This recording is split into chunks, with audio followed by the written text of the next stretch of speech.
বলি এখানে 5197 নম্বর হাদিস সহিহ বুখারীর মধ্যে আসছে। আল্লাহর নবী বলছেন, একদিন তিনি সালাতুল কুসুফ পড়াচ্ছিলেন, পড়াতে গিয়ে সামনে দৌড় দিয়ে গিয়ে গেলেন, যাওয়ার পরে সোম্মা তাকাকা আবার পিছনে দৌড় দিলেন। সালাত শেষ জিজ্ঞেস করলেন, কি ব্যাপার, আপনাকে দেখলাম সামনে দৌড় দিলেন, একটু আবার দৌড় দিয়ে পিছনে আসলেন। তখন বলছেন, রাইতুল জান্নাহ, আমি জান্নাত দেখতে পেয়েছিলাম। সামনে দেখছি জান্নাত ধরা হয়েছে আমার সামনে, আর জান্নাতে কত ফলমূল, আমি লোভ সামলাতে পারলাম না, দৌড় দিয়ে উম্মতের জন্য নবী কত দরদি, দেখেন উম্মতের জন্য নবী কত দরদি, দৌড় দিয়ে গেছেন। যাওয়ার পর লাউ আকাশ তুমি ফুদান, সাহাবীরা যদি শুধু এক থোকা আঙ্গুর নিয়ে আসতে পারতাম, এক থোকা, থোকা বুঝেন তো, ছড়া, এক ছড়া আঙ্গুর নিয়ে আসতে পারতাম, শুধু যদি নিয়ে আসতে পারতাম, আকাশ তুমি ফুদান, এক থোকা যদি নিয়ে আসতে পারতাম, লাকাল তুম্মা বাকিয়াতুদ দুনিয়া, কিয়ামত পর্যন্ত পৃথিবীর সমস্ত মানুষ খেয়ে পুরাতে পারত না। এক থোকা আঙ্গুর, এক থোকা আঙ্গুর, পৃথিবীর সহিহ বুখারীর হাদিস।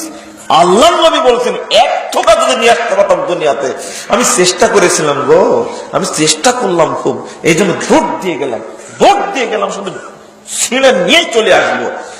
যখন গেছি জাহান্নামকে সামনে তুলে ধরা হয়েছে।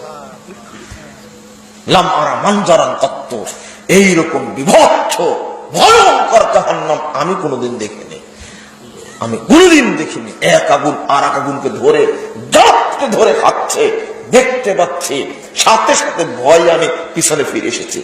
নবী মুহাম্মদ সাল্লাল্লাহু আলাইহি ওয়াসাল্লাম বলছেন, তবে কথা শুনে রাখো, ফারাইতু আকসারা আহলিহান নিসা, এই জাহান্নামকে ধরে, এই জাহান্নাম ধরে খাচ্ছে মহিলাদেরকে, এমন করে জাপটে ধরে মহিলাদেরকে পোড়াচ্ছে জাহান্নাম, আমি হতবাক। সাহাবীরা জিজ্ঞেস করলেন, কেন মহিলারা এত বেশি জাহান্নামে? বিকুফরিহিন্না, কুফরিহিন্না মানে, কুফরিহিন্না মানে আল্লাহ ইয়াকফুরনা বিল্লাহ, তারা কি কুফরি করে আল্লাহর সঙ্গে? আল্লাহ নবী বলেন, না না না, ইয়াকফুরনাল আশির, তারা স্বামীর অবাধ্য, স্বামীকে মানে না, এই জন্য তারা জাহান্নামে পড়ছে। আমি ওই হাদিস শেষ করলাম না, শুধু মহিলাদেরকে বলে গেলাম, স্বামীকে কখনো ঝাঁটা দিয়ে বাড়ি দিয়েন না।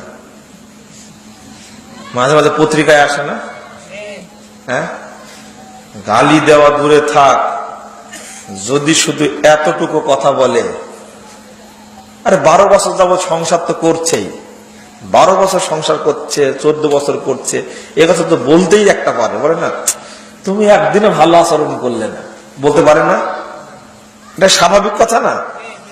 আল্লাহ নবী বলছেন, লাউ আহসানতা ইলা ইহদিহিন্না দারা, কেন জাহান্নামে তারা জানো?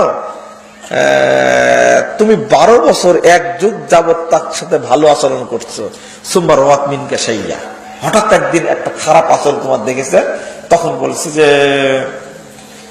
তোমার কাছ থেকে আমি জীবনেও কোনোদিন ভালো কাজ পেলাম না। এই দেখেন, এই অকৃতজ্ঞ। আরে এটা তো স্বামী স্ত্রীকে বলতেই পারে, স্ত্রী স্বামীকে বলতে পারে, স্বামী স্ত্রীকে বলতে পারে, এটা কোনো বড় পাপ হলো? এটা কোনো বড় পাপ হলো? এতটুকু কথা বলার কারণে স্ত্রী জাহান্নামে আছে। স্বামী কি জিনিস আর স্ত্রী কি জিনিস এবার বলে। এক মহিলা আল্লাহ নবীর কাছে এসে কাঁদছেন। কাঁদছো কেন? বলো কাঁদছো কেন, কি হয়েছে তোমার? হয়েছে যে আমার স্বামীটা মারা গেছে, এখন মনে পড়ছে, কিন্তু কোনোদিন ভালোভাবে তার সাথে ব্যবহার করিনি, দেখেও নি, তার সাথে ভালো আচরণ করিনি। তখন আল্লাহ নবী বলছেন যে যাও যাও যাও, হুয়া জান্নাতুকে নারুকে, কথা শেষ, ওটাই তোমার জান্নাত, ওটাই তোমার জাহান্নাম, যাও যাও যাও, ওইটাই তোমার জান্নাত, ওইটাই তোমার জাহান্নাম। বলেন তো কি বলতে